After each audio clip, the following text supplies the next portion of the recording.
All right, let's just jump right in. We're going to pull back the curtain on those chain-style self-help seminars. But we're not going to look at this as a victim or a critic. We're going to look at it like a designer. So, let's start with the big design problem these seminars have to solve.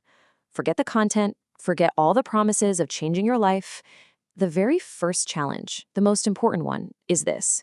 How do you sift through the crowds and get a room filled with only the perfect customers? And the answer, well, it's surprisingly simple and honestly kind of brilliant. It's a price tag, specifically around 3,000 Japanese yen, which is about, 20, maybe 25 bucks? Now, this isn't just a fee, you guys. It's a precision-engineered psychological key. And that brings us to the first piece of the puzzle we're taking apart today, the 3,000 yen filter. Let's really dig into why this specific amount is such a masterstroke for picking the right audience. See, the real magic here is all in the balance. If the seminar were free, you'd get a flood of people, sure, but they'd just be curious, kicking the tires with no real commitment. If it was too expensive, like over $100, that's too big of a leap for most people. But 30 bucks? That's the sweet spot. It's just enough to make you think twice, but not enough to say no. And here is the absolute game changer. The second somebody pays that small fee, their entire mindset shifts. Their brain literally flips a switch. They're no longer just a passive observer. Suddenly, they're an active participant. They want to get their money's worth, so they start looking for value. They've paid to be there, so their mind starts telling them, hey, this has got to be worth it, right? That little mental flip, well, that's where we find the next layer of this whole design. Because, you see, the organizers aren't really selling you information at all. They're selling something way more valuable. To them. And this quote just nails it. What's actually being sold is the room itself, a room filled with people who have already proven with their own money that they are willing to listen and eager to believe.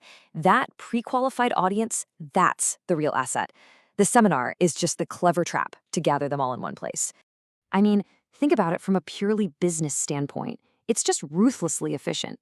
Why waste your time and marketing dollars trying to convince skeptics? The 3,000 yen fee does all the hard work for you. It hands you a perfect, pre-filtered group of ideal customers on a silver platter. Okay, so you've got this perfectly curated room full of eager people. What's next? Well, now the focus of the design shifts again, because the value they think they're getting isn't actually coming from the person on stage with the microphone. Yeah, people walk in thinking they're paying for what's on the left, right? Life-changing lessons, new skills. But what actually makes them walk away feeling like they got their money's worth is everything on the right. It's the slick operation, the fancy venue, that feeling of connection with everyone else in the room. It's what our source calls peripheral information. The experience is the real product, not the PowerPoint slides. I mean, just think about all the pieces of that experience. The venue feels impressive. The staff are super on the ball, making everything run smoothly. Those little chats after the talk feel so organic, but they're part of the design too. And of course, there's the big one, the promise of exclusive connections. It stops being a class and starts feeling like an invitation into a secret club. All right, so that's the classic model. But how has this all changed in our super connected online world? Well, the entry point has gotten way, way more subtle. It's not about showing up to a hotel ballroom anymore. No. The seminar now begins quietly, right in your phone. It starts with a casual message in a group chat or an invite to some exclusive online community. The barrier to get you in the door has basically vanished. Instead of one big decision, it's a slow drip of tiny little commitments. It starts with a casual chat, then an invitation that's framed as, hey, you're supporting a friend. You see other people in the group saying they're going, you start to feel a little bit guilty for just leaving the message on read. Each step is so small, but they all push you in one direction, making it harder and harder to back out. Okay, so now we get to the real heart of it. The biggest danger, the real long-term risk here. It has almost nothing to do with that 20 or 30 bucks you paid at the start. Let's just be real for a second. In a lot of these setups, the actual content of the seminar, it's basically an afterthought. It just has to be plausible enough to get you in the room. Because you're not the customer. Your data is the product. Your name, your email, and most importantly, the fact that you are a person who responds. That is the real price. In Japan, they have a name for this, and it's pretty grim. It's a kamo list, a sucker list. And look, this isn't some secret conspiracy theory. It's just marketing 101. By paying that small fee, you have willingly raised your hand and told them, "Hi, I am exactly the kind of person who falls for this." You've just earned yourself a permanent spot on a very, very valuable marketing list. So you're faced with this incredibly well-oiled machine. How do you protect yourself? Well, the answer isn't to get angry or cynical.